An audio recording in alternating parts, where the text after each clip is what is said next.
मोक्षमार्गस्य नेतारं कर्मणोऽमृतां जातारं विश्वतत्त्वानां वन्दे तद्गुणलब्धये। बोले पंच परमेष्ठी भगवान की जय। चलिए, हमने अभी तक मध्यलोक में असंख्यात द्वीप समुद्रों के वर्णन में 8वें द्वीप को समझा था। कौन से नंबर के द्वीप को? 8वां द्वीप कौन सा था? अपना नंदीश्वर द्वीप। उसके बाद नंदीश्वर समुद्र आएगा। उसके बाद एक द्वीप आएगा 9वें नंबर का, अरुणवर। क्या नाम होगा इसका? अरुणवर द्वीप और अरुणवर समुद्र।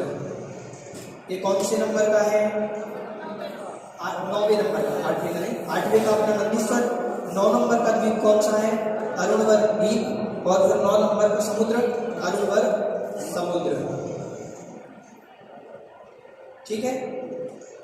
10वें नंबर का मुझे याद नहीं है। 11वें नंबर का द्वीप कुंडलवर।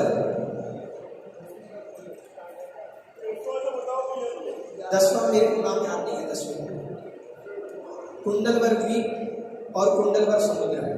ठीक है। ये कौन से नंबर का? 11वें नंबर का। एक 12वें नंबर का भी है, उसका भी नाम याद नहीं। 13वें नंबर का। 13वें नंबर का है रुचिकवर।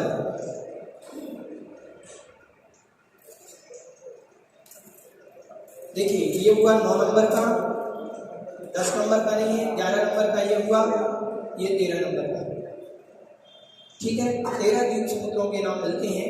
ये नाम इसलिए याद रहेगा कि इनमें कुछ विशेषताएं, इसलिए नाम याद है। देखिए, अब आगे जाएंगे जब हम नंदीश्वर द्वीप के बाद, तो कुंडलवर द्वीप आएगा 11वें नंबर का। यहाँ कुंडलवर द्वीप में मान लीजिए कुंडलवर द्वीप है अभी 11वें नंबर का, तो इसकी चारों दिशाओं में 4 पर्वत बने हैं कुंडल नाम के, और उन कुंडलों पर एक एक जिनालय है पर्वतों पर। 4 जिनालय कहाँ पर है? 11वें नंबर के द्वीप में। ठीक है, आप पढ़ते ना उसमें, जो तेरे भावे नाम ग्रहे मेरुला दोस्त था जम्बोशाल मणिचैत्य साचिश तथा वक्षारूप्या त्रिषु ईश्वाकारी गिरौ च कुंडल लगे। कुंडल लगे पढ़ते? ये है कुंडल मंगलाष्टक के अंदर पढ़ते हैं। ठीक है। और एक रुपया त्रिशु शब्द आता है। कौन सा शब्द आता है? रुपया त्रिशु आता है रुचिकवर पर्वत के लिए। 13वें नंबर के द्वीप में भी चारों दिशाओं में 4 पर्वत बने हैं। उन 4 पर्वतों पर एक एक जिनालय है। 4 जिनालय कहाँ हो गए? रुचिकवर में। और 4 जिनालय कहाँ हो गए? कुंडलवर में। उसके पहले नंदीश्वर द्वीप के बाद कोई भी अंतर नहीं है। 8वें में है, 9वें 10वें में कुछ नहीं है, कोई जो सामान्य रहता है, खाली रहेंगे वो जो भी व्यवस्था होगी, क्रिया चालू रहती है। तो 11वें में है 8वें के बाद, फिर सीधे 13वें में है। ठीक है, समझ में आया? इतना अपन ने पढ़ लिया, बस इतना ही है अंदर। बाकी के असंख्यात द्वीप समुद्र हैं, उन असंख्यात द्वीप समुद्रों में त्रियंचों का निवास है।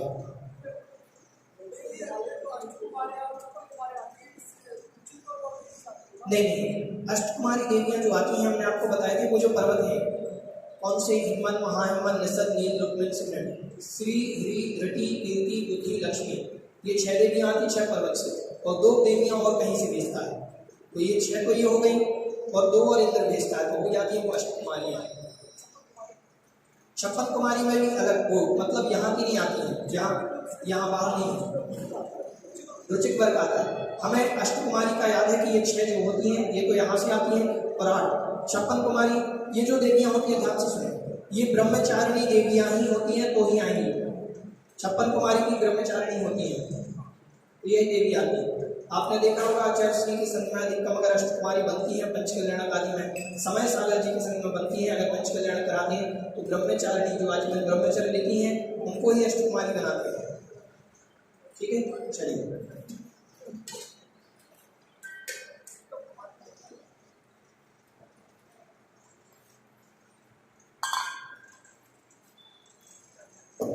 ध्यान से सुने, अभी अपन ने अपना जो वर्णन चल रहा था जम्बूद्वीप का, विस्तार कैसा है? पूरा जमीन पर है, बिछा हुआ।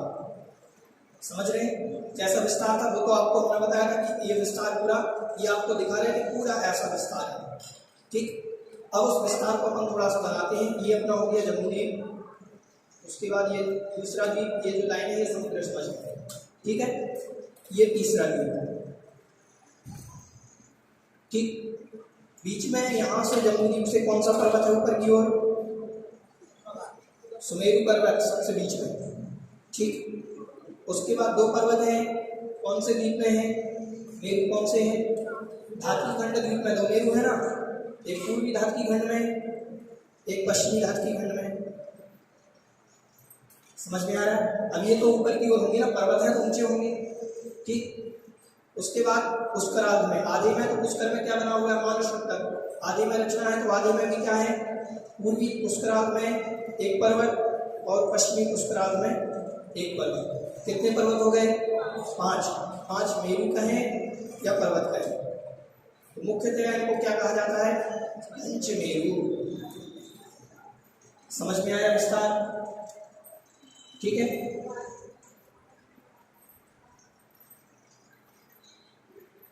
चलिए निकालें सभी पंचमेरु पूजन।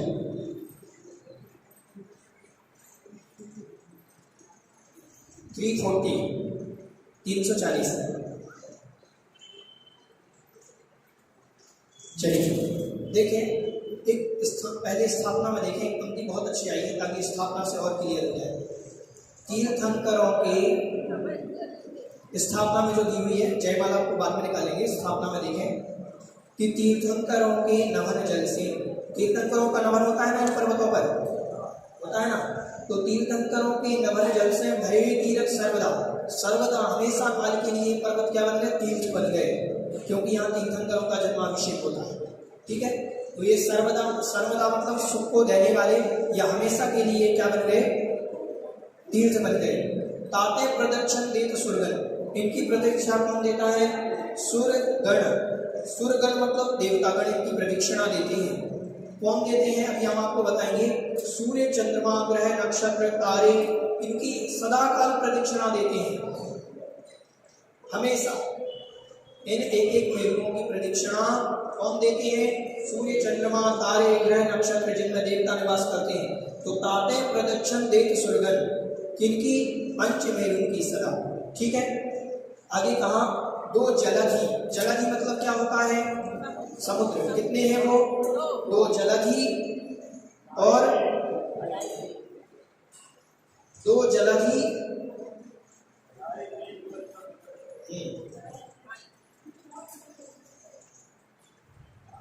दो जलधि 2.5 द्वीप में, तो दो समुद्र आ जाते हैं, एक तो लवण समुद्र, एक धातकी खंड समुद्र। क्योंकि पुष्कर समुद्र की कोई गणना की नहीं है, उसकी कोई आवश्यकता ही नहीं, तो दो जलधि 2.5 द्वीप में, 2.5 द्वीप 1, 2 और आधा 1, ठीक है। तो दो जलधि 2.5 द्वीप में सब गणत मूल विराजहि, गणत मतलब ऊपर की ओर, गगन को छूते हुए, आसमान को छूते, आसमान की चुंबकीय सबसे ऊपर हिस्से को छूते हुए, ठीक है। हाँ, गणत मतलब गगन। गणत मूल विराजहि, पूजो 80 जिन धाम प्रतिमा हो ही सुख दुख बाधे। मैं इनमें 80 जिन धाम, 80 जिनालय हैं इनके अंदर। कितने जिनालय हैं? 80। चलिए अब निकाल लें आप, क्या निकाल लें? जयमाला, ठीक है। समझ में आया? तो दो जलधि 2.5 द्वीप में या 2.5 द्वीप के अंदर ही है, वो सारा वर्णन उसका दे दिया।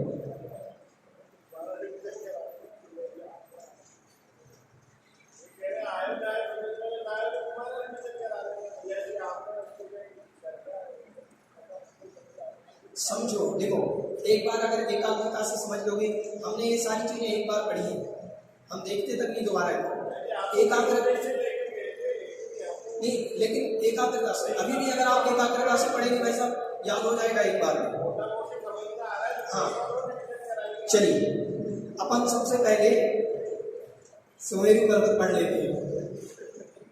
प्रथम सुदर्शन स्वामी विजय अचल बंदर कहा, बीच में जो था उसका नाम सुदर्शन, लिख लें, ठीक। ये किसके बीच में था? जम्बूद्वीप के। धातकी खंड के जो बीच में था, इस तरफ पूर्व की ओर विजय, इस तरफ का ही नाम होगा विजय, इसका नाम अचल,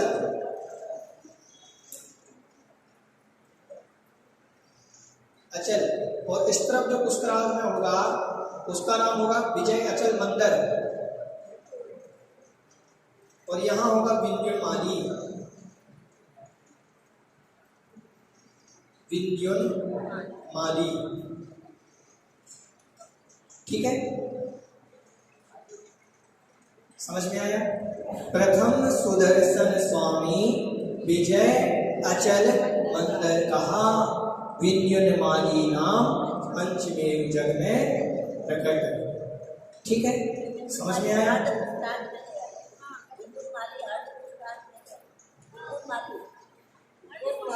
विंध्योन्माली पांचवा हो गया ना? हाँ, पुष्कराल में होगा ना, ये तो पुष्कराल के पश्चिमी दिशा में, पश्चिमी हिस्से में। ध्यान से देखने एक बार, प्रथम सुदर्शन स्वामी विजय अचल मंदिर कहा, विंध्योन्माली नाम पंचमेरु जग में प्रकट। ठीक है, ऐसे लगाना है, नहीं तो आप ऐसे लगाओ कि विजय अचल, ऐसे नहीं लगेंगे। पहले दूसरा द्वीप आएगा तो दूसरे द्वीप के दो लगेंगे, विजय अचल, फिर तीसरा द्वीप आएगा तो मंदिर और विंध्योन्माली। ठीक है, समझ में आया? चलिए आगे देखते हैं।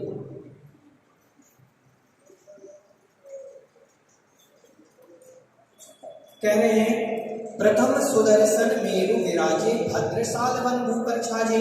पहला सुदर्शन मेरु है बीच में, जम्बूद्वीप में कौन सा मेरु है? सुदर्शन मेरु है। ठीक, इस सुदर्शन मेरु, ये इसकी ऊंचाई लाखों में है, तो इसकी गहराई भी तो होगी, जमीन में जड़ होगी। 1000 योजन जड़ है, 1000 योजन गहरी। कितनी जड़ है? कौन सी किस में है ये जड़? चित्रा पृथ्वी में।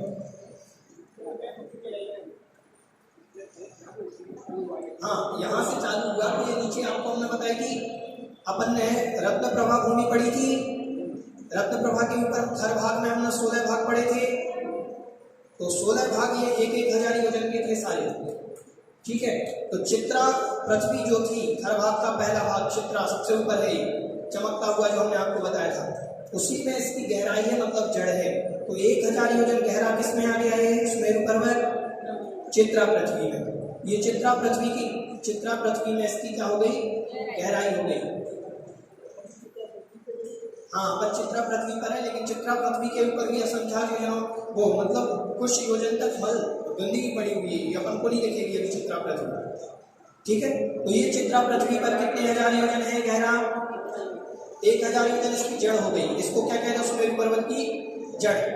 अगर हाँ, सुदर्शन पर्वत, कौन सा पर्वत बोलिए? हाँ, सुदर्शन मेरु कहें, सुदर्शन पर्वत कहें, सुमेरु कहें, कुछ भी कहें, एक ही बात है। ठीक है, तो सुदर्शन पर्वत की क्या हो गई? 1000 योजन जड़। अगर आप उसको लाखों में कोई आप पिलर खड़ा करते हो तो पिलर के लिए नीचे जड़ तो दोगे जमीन के अंदर। ऐसे ही सुदर्शन मेरु की जड़ कितनी है? 1000 योजन। ठीक, चलिए आगे बढ़ते हैं। प्रथम सुदर्शन मेरु विराजे। अब अपन ने जब जड़ से शुरू किया है तो जड़ हमने आपको बता दी, क्योंकि इस जड़ में जड़ का वर्णन इसमें नहीं है। ठीक है, फिर कह रहे भद्रसाल वन भू पर छाजे। भू क्या हो गई? भू मतलब पृथ्वी, ये पृथ्वी का हिस्सा हो गया, तो इस भूमि पर भद्रसाल वन है। कौन सा वन है? भद्रसाल वन, चारों तरफ। ठीक है, चारों तरफ घेरे हुए पर्वत को कौन सा वन है? भद्रसाल वन है। प्रथम सुदर्शन मेरु विराजे भद्रसाल वन भू पर छाजे। अभी हमने यहां से बना दिया आपका ये पर्वत, यहां से अपना पर्वत चालू हो गया।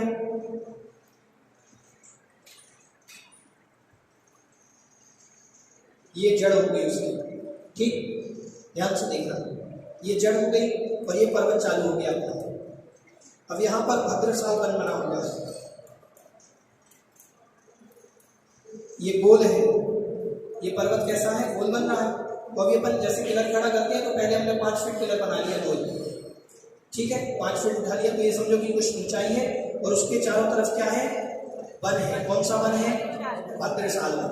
प्रथम सुदर्शन मेरु विराजी भद्रसाल वन भू पर छाजे। किस पर है ये? भू पर, पृथ्वी पर। ठीक, चैत्यालय चारों सुखकारी। अब यहाँ पर चैत्यालय बने हुए हैं। अब सुमेरु के अंदर ही पर्वत के अंदर ही। चारों सुखकारी मतलब चारों दिशाओं में। एक तो ये सामने की तरफ हो गया हमारी तरफ, मतलब ये अपने किस तरफ हो गया, अगर अपन यहाँ से देखेंगे तो दक्षिण की तरफ, हम दक्षिण में रहते ना, तो ये दक्षिण की तरफ हो गया। एक यहाँ बना होगा किसकी तरफ, पूरब की तरफ, समझ रहे हैं। एक पीछे तरफ होगा उत्तर की तरफ, एक चैत्यालय इसमें बना होगा अंदर पश्चिम की तरफ। तो चैत्यालय कितने हो गए, चारों। चैत्यालय चारों सुखकारी, मन वचन वंदना हमारी। ठीक है, समझ में आया इतना। अब ध्यान से सुनो। ऊपर 5 शतक पर सोहे, ऊपर 5 शतक। अब इससे जो यहाँ जमीन से, ये तो सारे पर्वत किस पर थे, जमीन पर थे ना, ये पर वो जिनालय किस पर थे, भद्रशालगंज जमीन पर था, पृथ्वी पर चंद्रा पृथ्वी पर ही रचना थी। अब इससे ऊपर, यहाँ से ऊपर गए तो कितने शतक पर, 5 शतक, 500 योजन। यहां से यहां तक की जो हमने ऊंचाई बना दी, कितनी बना दी है, 500 योजन की। कितनी ऊंचाई उठा दी है पर्वत की हमने, जमीन से हमने कितना उठा दिया, 500 योजन। ऊपर 5 शतक पर सोहे, नंदनवन देखत मन मोहे। इसके ऊपर है नंदनवन। कौन सा वन है यहाँ, नंदनवन, 500 योजन ऊपर। भूमि पर कौन सा वन, भद्रशाल। बोलो ना आप लोग, कौन सा वन, भद्रशाल। और ये कौन सा वन हो गया, नंदनवन, 500 योजन ऊपर। ये जमीन थी, जमीन से 500 योजन ऊपर तक बिल्कुल पर्वत उठता गया। फिर कौन सा बन आ गया, भद्रशाल बन, वो नंदनवन आ गया। ठीक है, भद्रशाल सबसे नीचे, फिर नंदनवन 500 योजन ऊपर। ठीक, क्या कहा, चैत्यालय चारों सुखकारी। यहाँ पर भी चारों दिशाओं में 4 चैत्यालय बने, नंदनवन में। समझ में आ रहा है।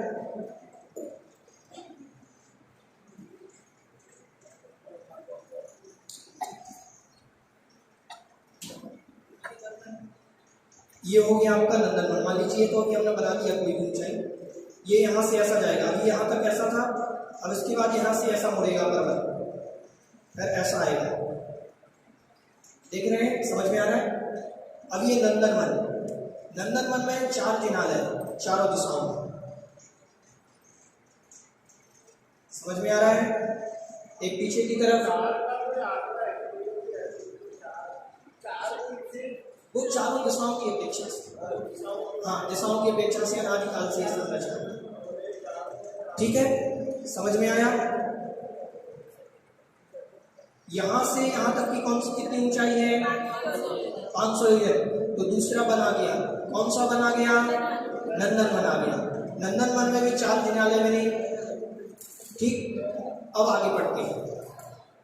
आगे कह रहे 62,500 सहस्र ऊंचाई, 62,500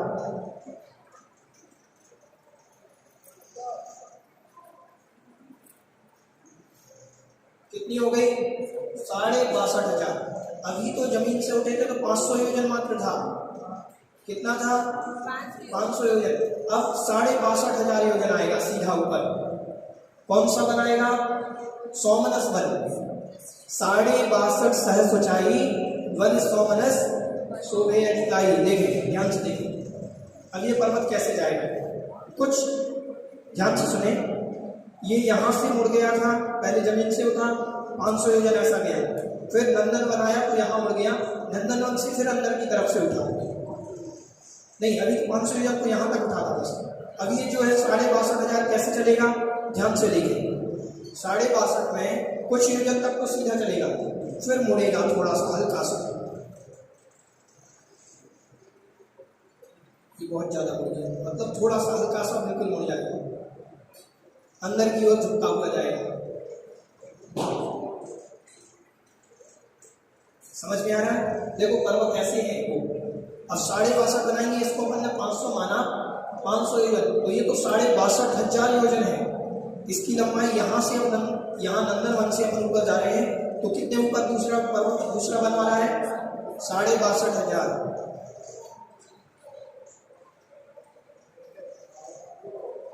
62.5 सहस्त्र ऊंचाई वन सोमनस। अब कौन सा बना गया? सोमनस वन शोभे अधिकारी। ठीक, इस पर भी क्या कहा? चैत्यालय चारों सुखकारी मन वचन वंदना हमारी। यहाँ पर कितने चैत्यालय? चारों दिशाओं में 4। समझ में आ गया? एक पीछे की तरफ। ठीक, आगे बढ़े। आगे कह रहे हैं ऊंचा योजन सहस्र 36,000 योजन। 36,000 योजन।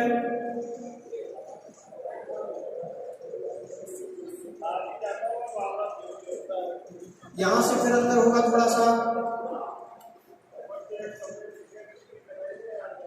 ध्यान से सुने।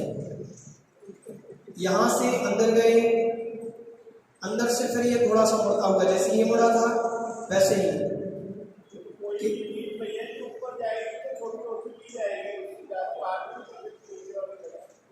हाँ,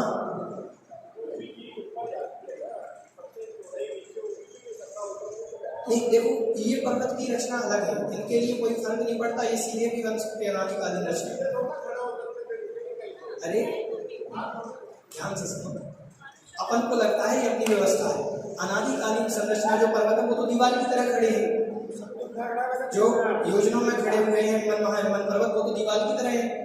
उनको कोई पिलर थोड़ी ना दिए गए पर्वत को, वो तो दीवार को कैसे खड़े हैं इतने ऊंचे ऊंचे।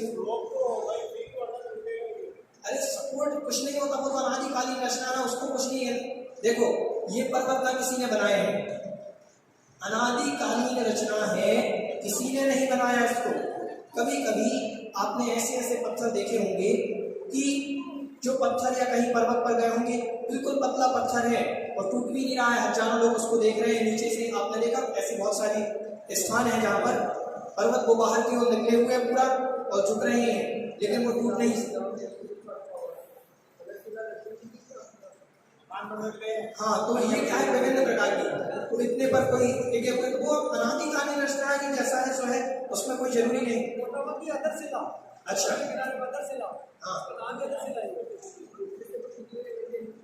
हाँ, अभी वो आप अंतरिक्ष जिनपुर गए होंगे, पारसनाथ भगवान का एक क्षेत्र है जिनपुर, तो जिनपुर में मैंने देखा एक छोटा सा पत्थर, पहले ऊपर थे वो, तो धीरे धीरे नीचे आ गए, वो अतिशय खत्म हुआ।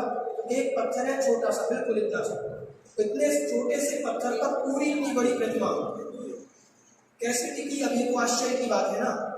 अब आप कहोगे नीचे से अगर कोई पतली चीज हो, ऊपर इतनी मोटी चीज को कैसे बाहर में ले ली? सब ले लेते हैं, सब अनादिकालीन रचना है, कुछ भी हो सकता है, तो वो व्यवस्था है। ठीक है, समझ में आया? अब क्या कहा इन्होंने? ये 62.5 फिर सहस्त्र वो 36,000 ऊंचा योजन सहस्त्र 36। ये जो ऊंचाई है यहाँ से, ये कौन सा बना गया था अपना? सोमनस। हाँ, एक सेकंड, बस होने वाला है, बस होने वाला है। पर्वत कदम का तक संकल्प इसका रिवीजन करा देंगे। सोमनस वन से ऊपर कितने गए अपन? 36,000 योजन। फिर आ गया पांडुप वन, कौन सा बना गया? पांडुप वन में भी 4 जिनालय। कितने जिनालय? 4 जिनालय। तो 4 कौन से वन में थे? भद्रसाल में 4, फिर नंदन वन में 4, सोमनस वन में 4, पांडुप वन में 4, कितने हो गए? 16 जिनालय हो गए। किसके? अभी ये सुदर्शन मेरु के, पहले मेरु के। इसके ऊपर एक चूलिका बनी है, उसका वर्णन इसमें नहीं आया जयमाला में। 40 योजन की ओनली। कितने योजन की चूलिका है?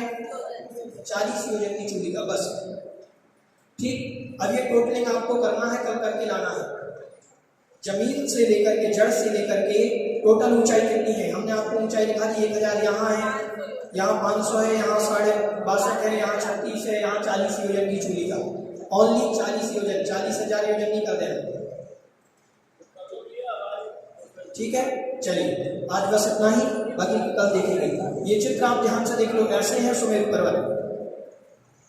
बोधि ही समाधि ही परिणाम सोधि, स्वात्मोपलब्धि शीर्षोक्य सिद्धि, चिंतामणि चिंतित वस्तुदानि, त्वां वन्द्यमानस्य ममस्तु देवी। नवार्पणम्।